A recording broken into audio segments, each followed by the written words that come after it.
So Jeff asked me to give a summary of an activity that was carried out last year for NASA headquarters called the Planetary Protection Independent Review Board, which I chaired, reporting to Thomas Zurbuchen.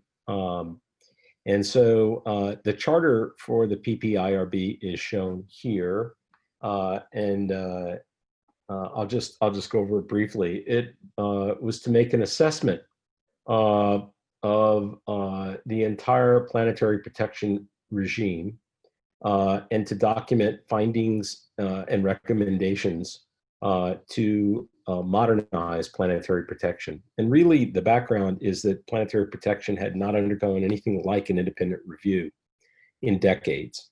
And the technology had moved along in planetary science, obviously in biology. The field of planetary science had moved along very far, but in addition, we've all seen the entrance of many new players and types of players. The last time planetary protection had been thoroughly reviewed, there were really only a few nations that could engage in the exploration of the planets, notably the Soviet Union at that time and the United States, and to a very small extent, minor participants in missions of the Soviet Union and the United States. But today, many nations are participating in lunar and planetary exploration. And in addition, we see private sector entrance, most notably at the moon, but also lots of interest in robotic missions to the asteroids and the nearer planets for commercial purposes.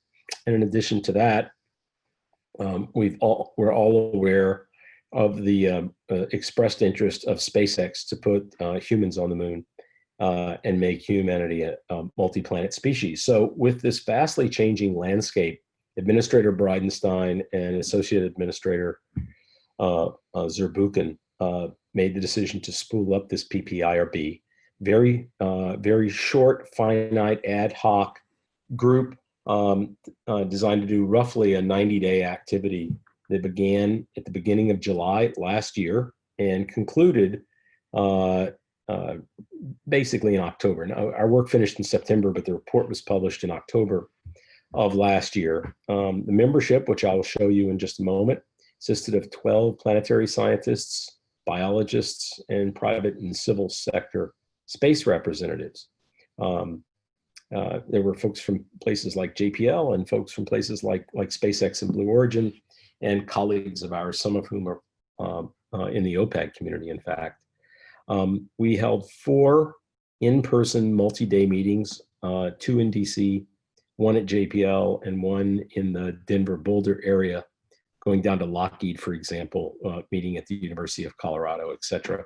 And we had 11 working telecons, and all of this was in that July to September timeframe. So it was pretty fast-paced activity for all 12 of us that were involved.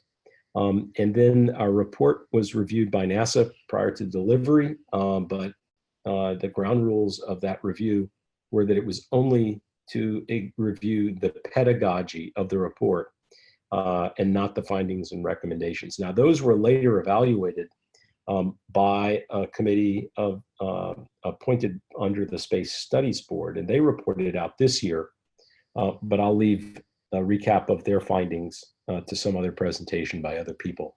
Our report was released on the 18th of October last year, and then it was briefed in hour-long presentations, first to SMD, then to the NASA administrator, to the Executive Office of the President's staff, to the NASA Advisory Council, the Space Studies Board, the House Science Committee staff, the NAC Science Committee, to a joint briefing of JAXA and ESA, to a meeting of the COSPAR Planetary Protection Committee, and to the National Academy of Sciences. So it was, I think, very, very well socialized between October and December of last year. And I'm very glad that OPAG has asked for a brief presentation today. Next slide. And on this slide, you will see the names of the members of the PPIRB. Next slide, please.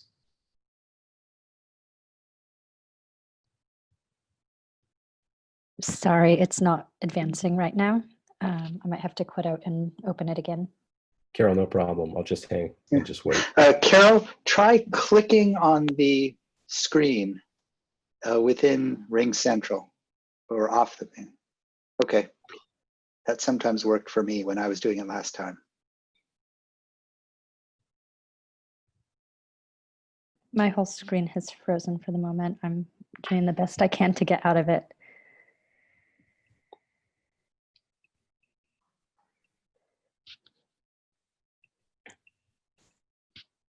I might have to stop share and have my backup pick up in a moment. My computer is frozen in Ring Central at the moment. Okay, stand by. I'm opening it up and I might just share my screen here.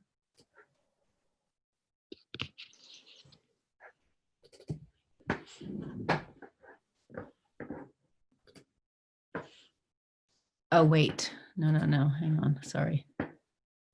So Alan, why don't you talk to who were on that your committee and so on, so we can carry on with the time slot.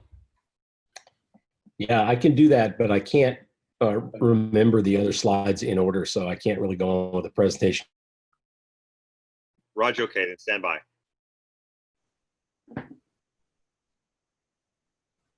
Okay, I'm trying to pull up the slides.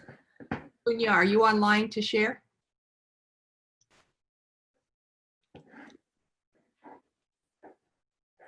There we go. Representatives, here we go. Well, like from Lockheed Martin, a lot of people know Bo Bierhaus and Wendy Calvin, of course. And if you look further down the list, there are people who are more in the biology community, the astrobiology community, the commercial space community, like Erica Wagner and Paul Wooster, Charles Wetzel, many of you may know at JPL, and then Jens Feely from S&D served as our study manager. Okay, next slide. Ready for the next one?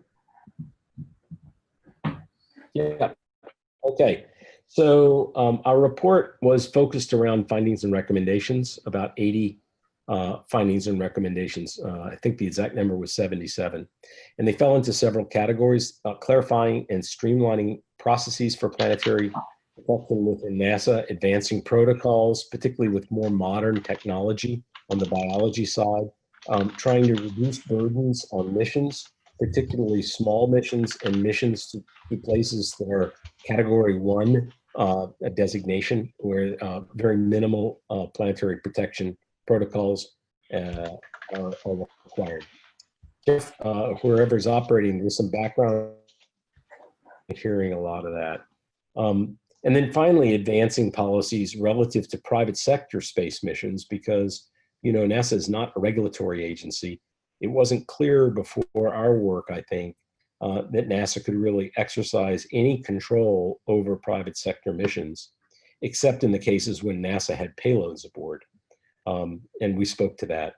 And then we organized the report in 5 particular areas: planetary protection categorization changes, recommendations, and findings around human spaceflight, particularly for eventual humans to Mars, private sector initiatives and private sector missions, robotic Mars sample return, where we made a number of findings and recommendations, particularly related to this sample handling and return facility, and then ocean worlds.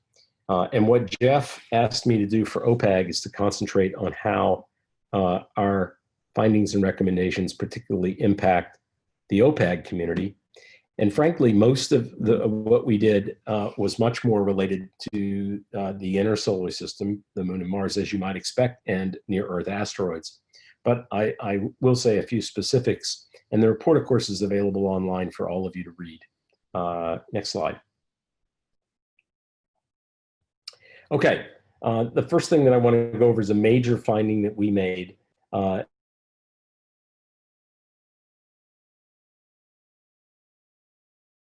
And so one of the first things that we recommended was that our kind of activity, an independent review board process, looked to us like a healthy thing to do on a semi-regular basis, to go back every 3 to 5 years, because the field is changing, and the technological landscape, as well as the programmatic landscape with all of these new entrants, are playing.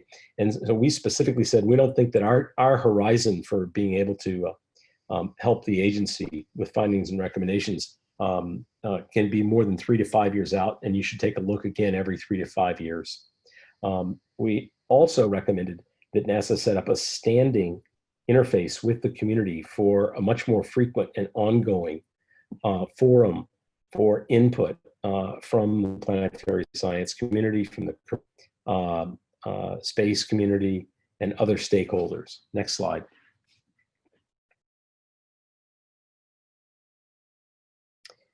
Regarding the Planetary Protection Office, some of you may not know that Planetary Protection was for many years, for decades, housed inside of SMD, and was just a few years ago moved out of the Science Mission Directorate and into the Office of Safety and Mission Assurance.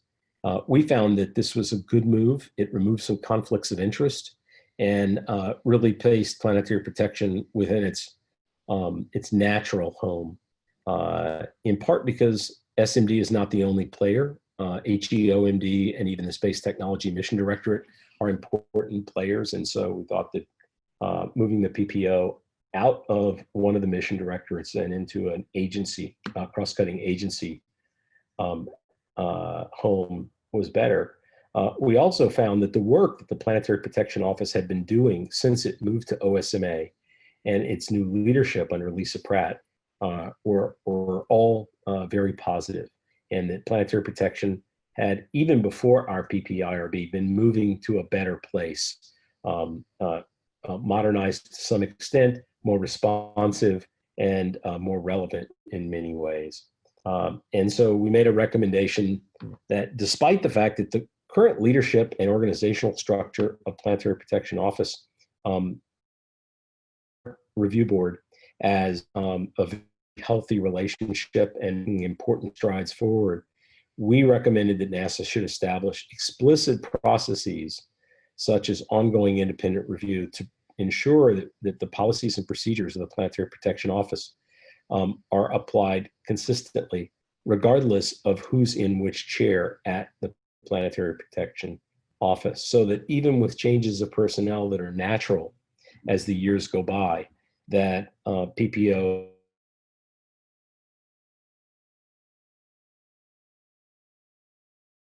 to step forward. Next slide. Alan, you have about a minute. I'll make it quick. I'm going to need the next slide. Okay.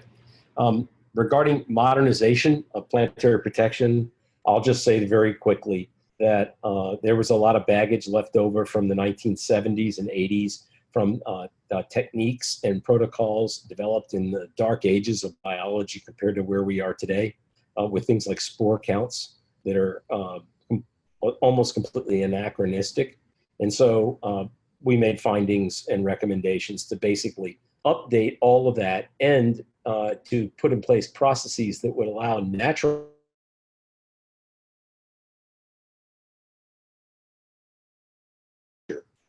Next slide.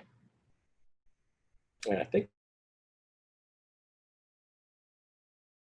we're finding that all ocean worlds are not created equal, that our understanding of different worlds with putative or established interior oceans have vastly different states of knowledge, and in some cases, vastly different relevance to astrobiology. And as a consequence, we recommended that they be treated individually on a planet by planet or world by world basis, and that the planetary protection requirement for ocean world exploration be reassessed on a target by target basis